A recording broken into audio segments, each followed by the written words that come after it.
Hello and welcome to the channel, and I'm here for a ranking video for you guys. Now for this ranking, I'll be ranking the 1990s decade of Pantera, from 1990 up to 2000.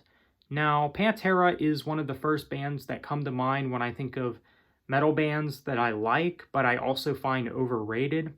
But even in saying that, I still think that they are a very good band.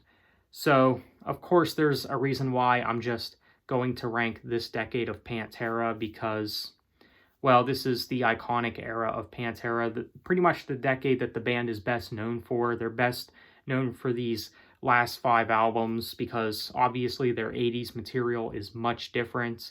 And I know that there's a lot of people that would rank the Pantera albums this way. So, of course, that's why we're just going to stick with the 90s decade of Pantera. So let's go ahead and get started with what I have as my least favorite at the bottom. And I know that there's a lot of people that can agree with my placement of this album.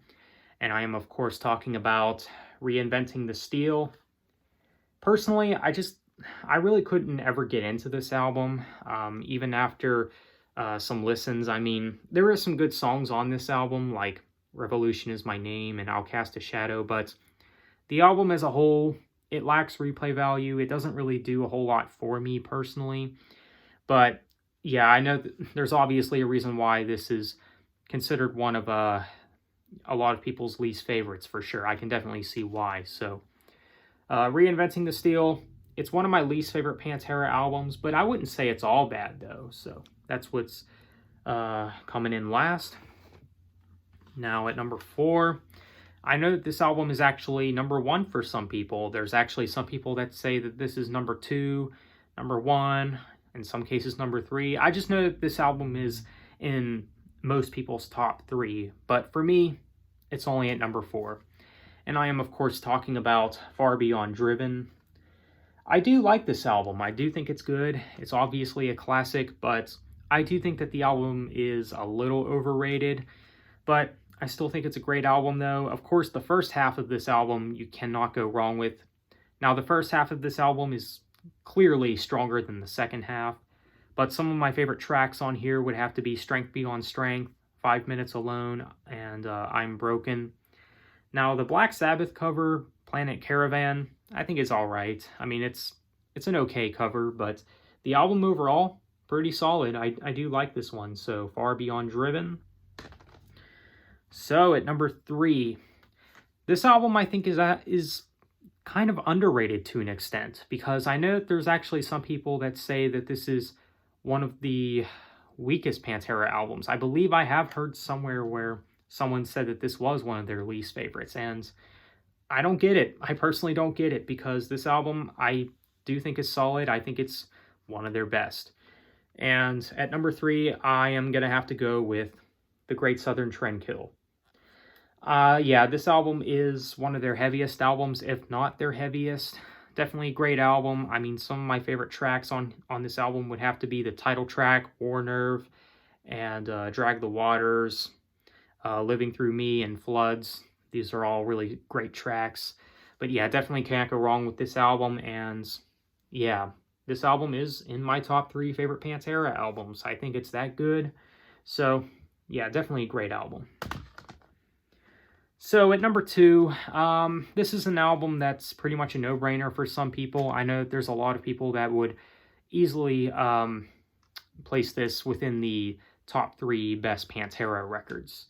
So at number 2, I am going to have to go with the iconic Cowboys album. And I mean, what can I say about this album that hasn't been said already? It's a classic.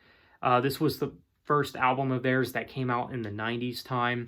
And this was also the first album where they started to experiment with the heaviness and aggression more that they've been doing throughout the 90s, of course.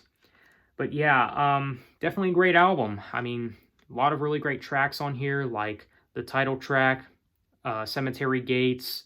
It's a more emotional type track, and I really dig it. Personally, I think it's maybe one of my favorite Pantera songs. Maybe in my top 3 favorite Pantera songs. I don't know, it's up there though. It's definitely a great track. You also got Domination and Shattered. Shattered, I think, is one of their most underrated songs, but There's a lot of really great songs on this album, so this album is easily one of their best.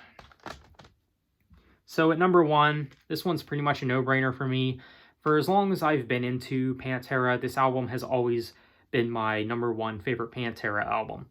And that album is Vulgar Display of Power. This album, I mean, most, if not all, the tracks are great. I mean, this album has some of their best songs. Of course, you got the opening track, Mouth for War, which is probably their best album opener, in my opinion. You also got A New Level, which I think is kind of underrated. You also got Walk. I mean, Walk, yeah, it's an iconic song in Pantera's discography and metal as a whole, but for me, I don't care if I ever hear it again. I think that just mainly has to do with it being overplayed. Like, I think I've heard that song a little bit too much, more times than I needed to. It is good, but I do think it's overplayed. You also got This Love, maybe another one of my favorite Pantera songs. You also got Rise, another one of the most underrated Pantera tracks. But Vulgar Display of Power, I mean, if you're a metalhead and haven't heard this album yet, please do yourself a favor and check it out ASAP. Great album. So that's what's at number 1 for me. So there you have it, guys. That is my ranking of the 90s decade of Pantera. So let me know what you think. How would you rank this decade of Pantera? So feel free to let me know your thoughts. Are you a fan of Pantera? Let me know. So on that note, thanks for watching. Have a nice day and take care.